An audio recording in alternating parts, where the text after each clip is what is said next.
Candle lighting ceremony. Okay, Joe, take it away.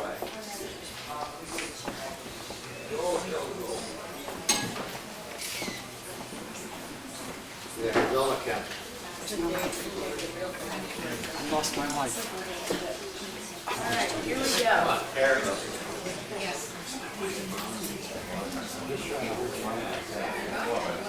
Go ahead.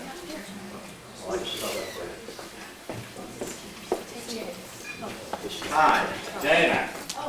We want to say hello to everybody. Hello. Slant the table slightly. Hello, everybody. Wonderful for We us can do is that. We've met a lot of family that we didn't know, and we haven't had that privilege before. And Maya's here.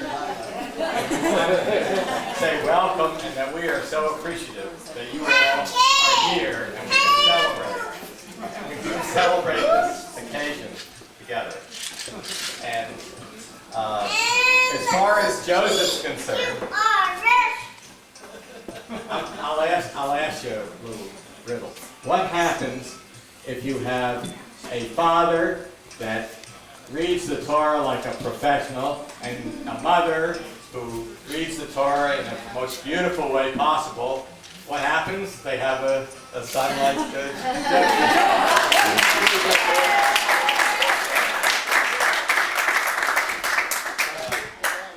We're so thrilled with everything. And I noticed in the synagogue today that during the time that Joseph was reading, the electric went on and off. And really, I can understand why. You know, it was like an electronic excitement. God made his presence felt. Okay, here we go. If tonight was my actual birthday, there would be 13 candles, plus one for good luck. Well, tonight we are going to light 13 candles, each one for a part of my family, an extended family, and a 14th candle symbolizing the friends our family has. This candle lighting ceremony in our community is normally a tradition that takes place at the actual bar mitzvah reception when the guests first come and sit down for dinner. I've been to a lot of bar mitzvahs by now. and the problem with these candle lighting ceremonies is that only people paying attention are the people who are going to be asked to light a candle.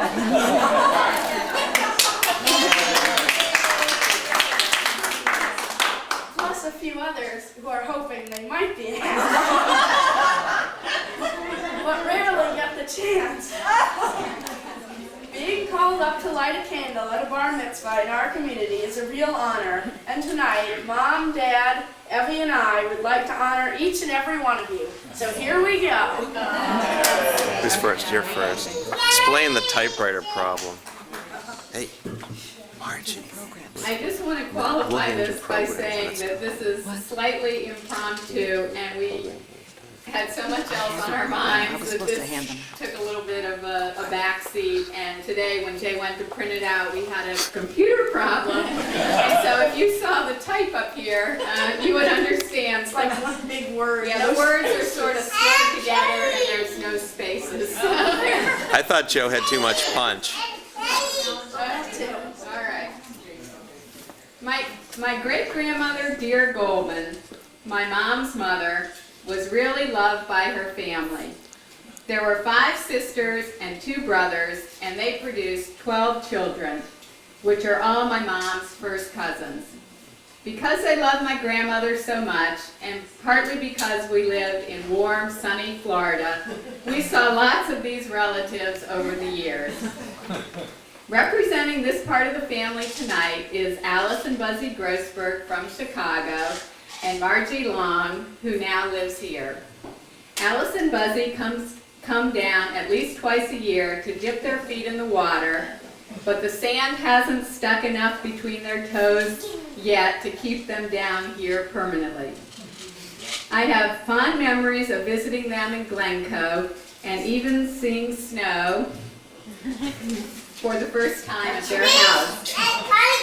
Buzzy and Alice have 4 children, including 2 daughters close to my age.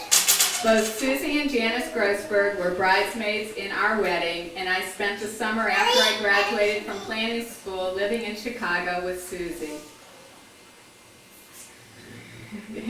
Margie, on the other hand, resettled here from Boston several years ago, and it's a good thing she did. The truth is, we probably wouldn't be here tonight if it weren't for the Marge. Margie introduced me and Jay. She was an old golf buddy of Jimmy's and has known Jay since he was a little boy. She was also sitting in the waiting room for many, many hours before Joe was born, and has been a good aunt to him over the years. So cousins Alice, Buzzy, and Margie, please come up to light candle number 1.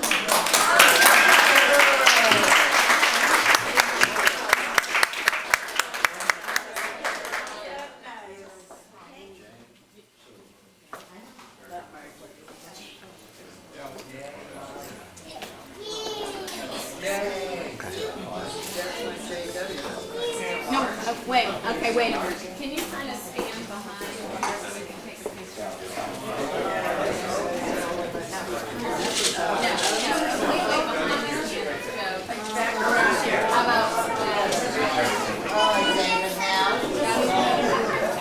Yes! Buzzy, you got a light candle? No, just one. No? Only one? Yeah. 3 at 1 for the 3 of us?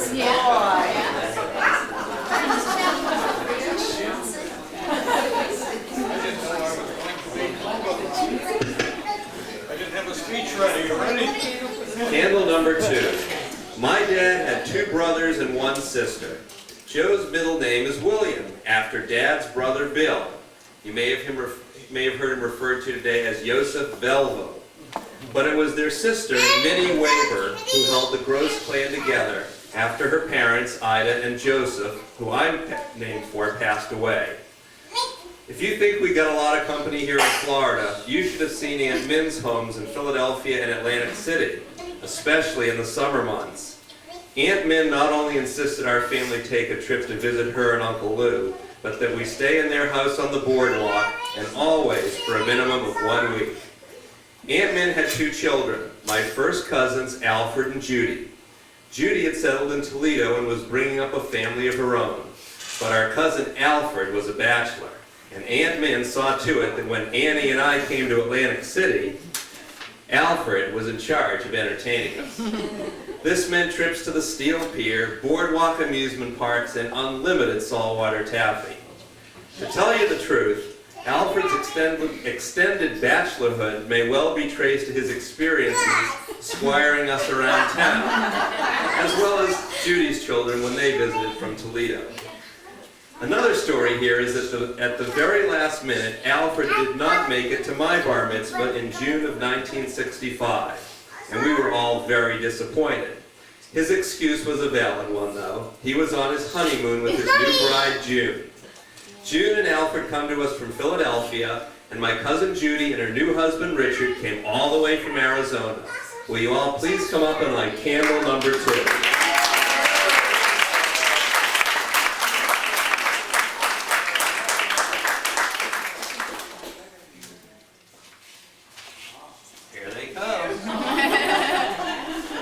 Step around the back. We'll get here's the lighting. But wait, go around. Step all the way around.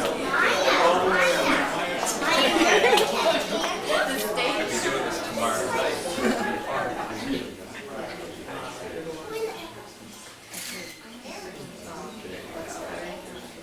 Can you hear okay? Thank you. It's all true. Most of it.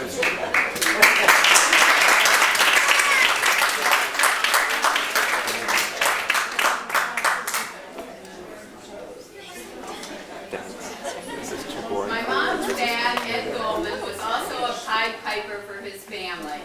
My grandfather moved here in 1919 and opened a jewelry and luggage store on Central Avenue, where he was one of about 5 Jewish merchants. Unfortunately, he died just before my first birthday. He had 4 married sisters who remained in the area, and they had a total of 7 children. Most of my more first cousins for my mom. These 7 children have children and even grandchildren, many of whom reside here. These cousins make up the largest contingent celebrating with us this weekend, and what's really nice is they all live in the Tampa Bay area. Ever since I can remember, we've gotten together at Hanukkah for a cousins party. This past year, we had over 70 quote-unquote cousins, and I say the expression from generation to generation is really catching on. So will Uncle Harvey, Aunt Marilyn, Whitner, Aunt Jean, Uncle Ted, Aunt Marilyn Benjamin, Aaron, Fred, Pam, Sharon, Ken, Mark, Louisa, Karen, and Judy, please come up.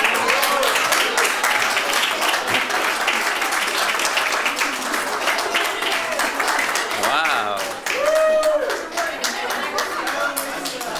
We can eat now.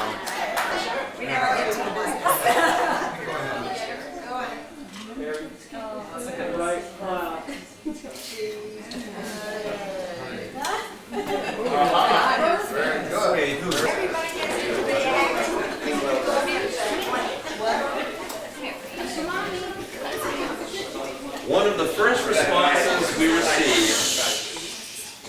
responses we received when the invitations went out was from my old pal Roger Lewinberg and his wife Carol in suburban Boston. Not only did they say they were coming, but they would be with us for each and every event and look forward to a long weekend of celebrations. Roger and Carol, you really represent friendship in its highest form.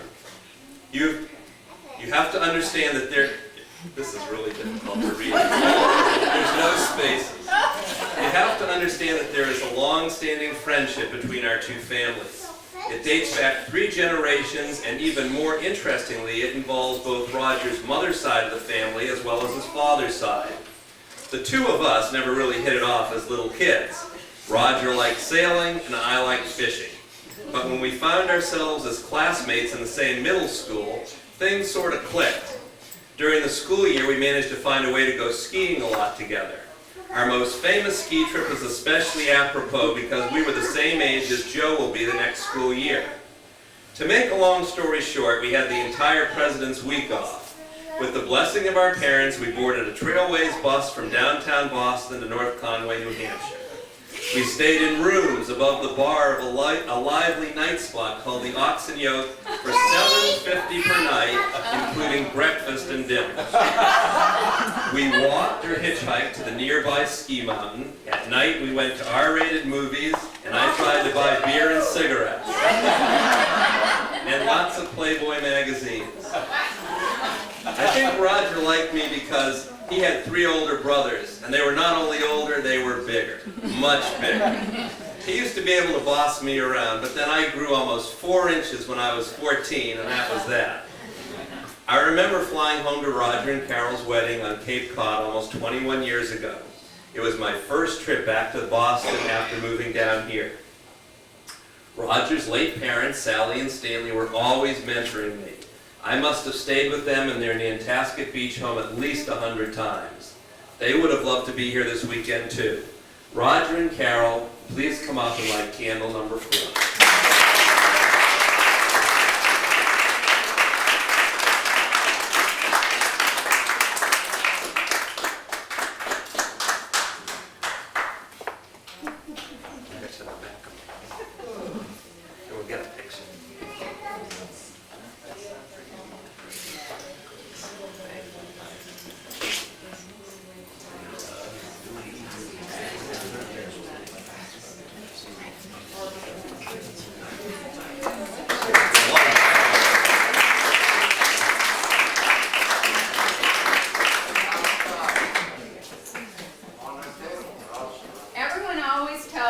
I'm just like my grandmother, Helen Silverberg, my dad's mom.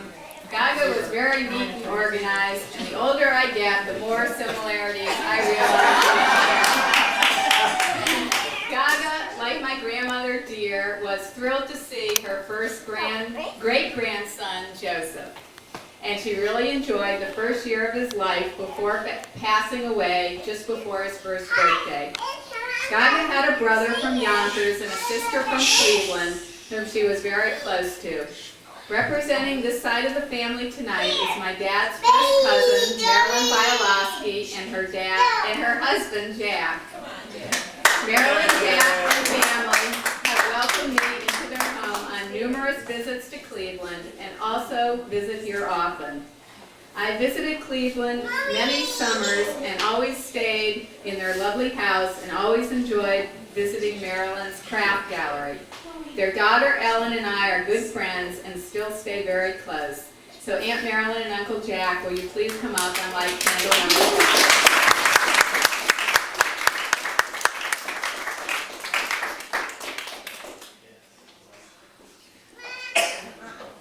Bless you.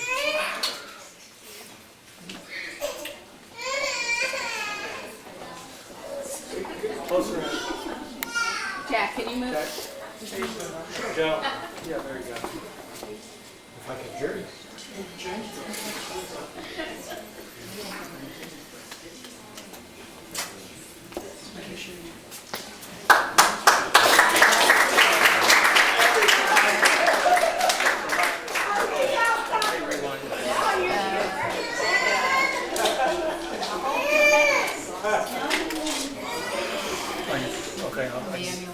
Representing my mom's side of the family this weekend is her sister, Dorothy Weingarten, and my first cousin, Jerry Weingarten Jr., now known as JD, and his wife, Ronnie. Aunt Dorothy grew up in Boston and went to Wellesley College. Her late husband, Jerome, went to Harvard Law School. So in addition to our family, they also had strong ties to Boston. They visited every single June as soon as school let out. Jerry's sister Ellen loved her little cousin Annie Gross, but Jerry wanted no part of me. And looking back, I can't blame him. Growing up changes things dramatically, and my cousin Jerry and I are pretty close now. You see, we both have the gift of gab, but never quite had the grades to match. In fact, it was Jerry's early scholastic career that prompted one of my dad's most overused lines. They're going to have to burn that school down just to get them out. Well, I like to think we've both proved that's not exactly so, as he's a famous lawyer, and I used to be famous here in St. Petersburg. Thank you so much for coming all the way from Buicktown, or as you may know it, Flint, Michigan. Will you all please come up and light candle number 6?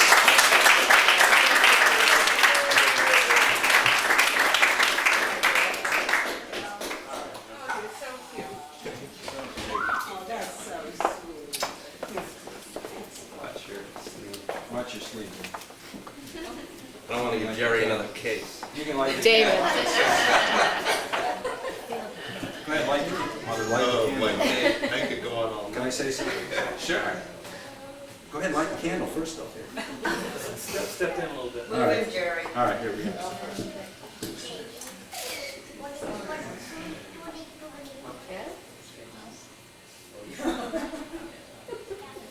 Very good, very good. Thank you. Thank you. I am so pleased to be here tonight. I'm from Flint, Michigan, as my cousin Jay told you. I just can't believe what a great job this young man did today. He was the best I've ever seen, and it doesn't get any better than that, actually. And I'm so proud of him, so proud of their family. It reminded me of my grandfather, Adolph I. Dinner, who was a lawyer in Boston, Massachusetts. And before he died, he always said to me, you know, you've got to do justice, have mercy, and walk humbly with God. Those are inspiring words. And Jay, I hope they're inspiring for you as well. I should say, Joe, I hope they're inspiring for you as well. And I hope that you follow your grandfather's footsteps and become a great lawyer. Because I think you are absolutely a great young man. Thank you very much for having us, Silverberg. It was great to meet you.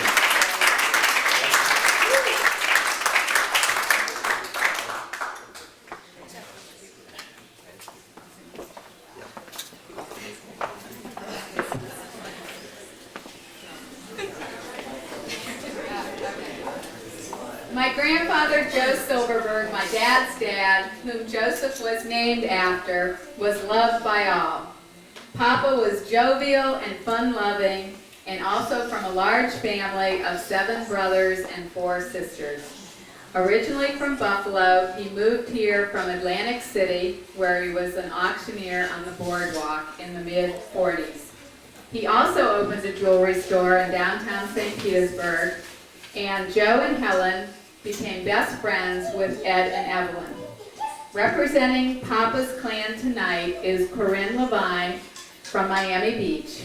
She also comes often to visit us. I even remember she was here for Joseph's first birthday. You might have noticed the family heritage picture at the synagogue today. If you look closely in one of the pictures, my great-grandmother, Sarah Silverberg, is wearing a cameo pin. It was the same one I wore this morning.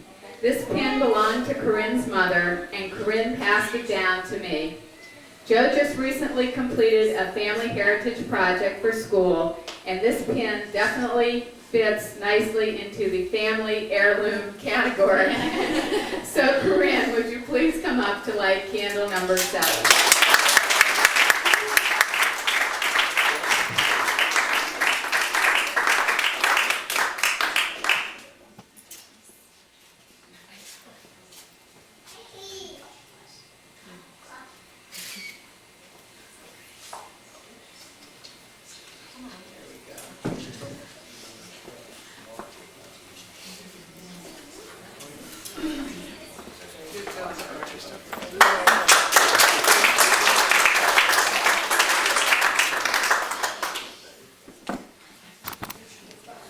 This next one could be a tough one.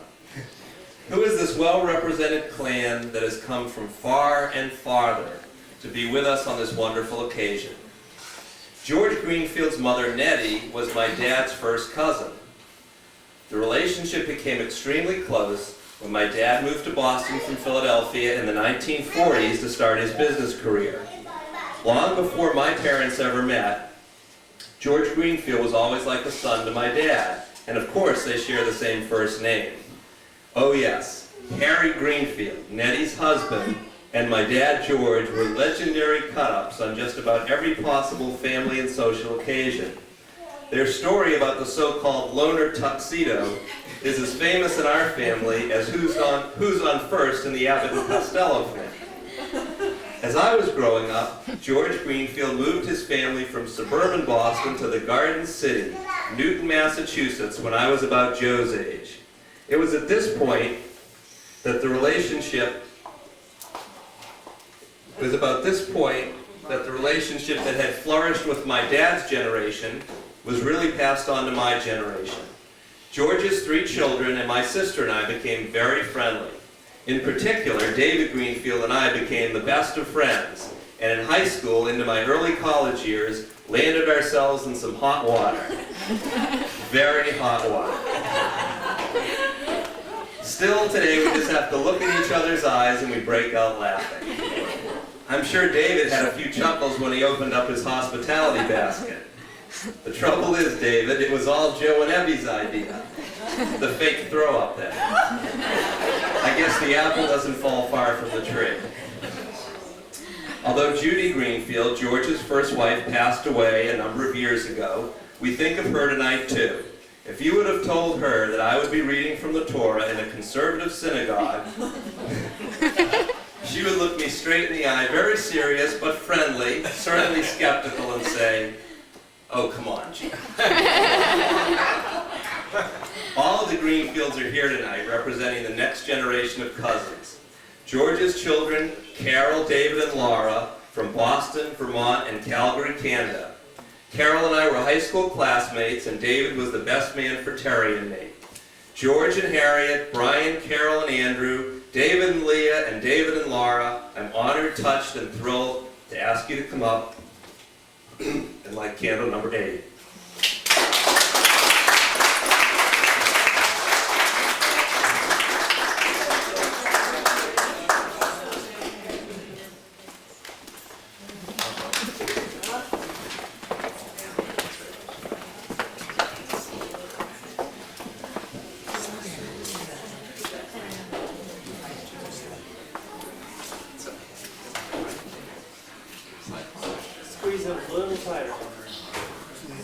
I'll move around here.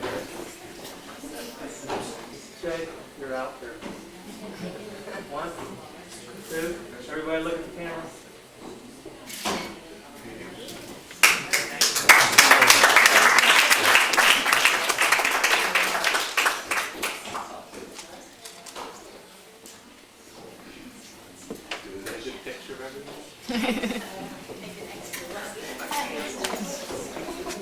I have a few memories too.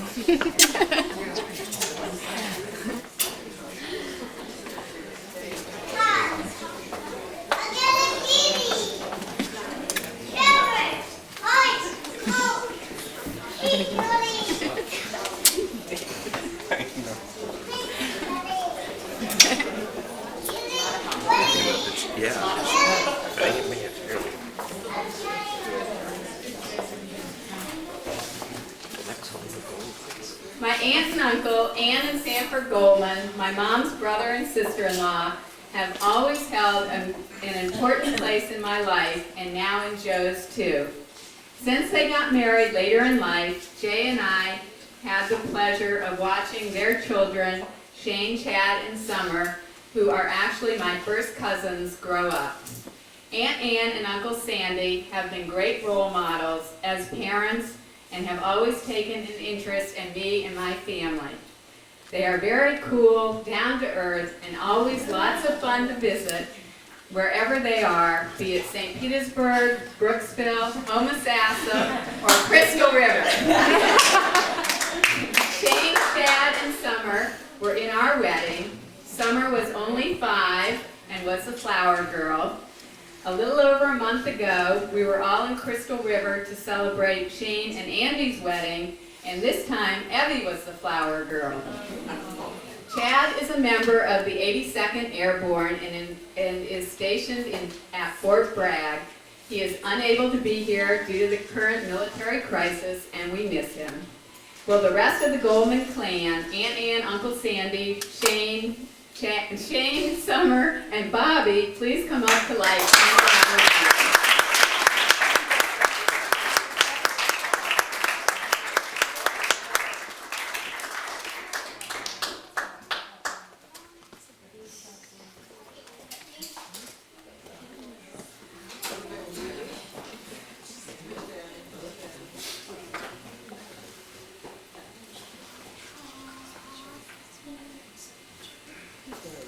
Now we can see everybody. Step in just a little bit. There we go. 1, 2, all right. Very good.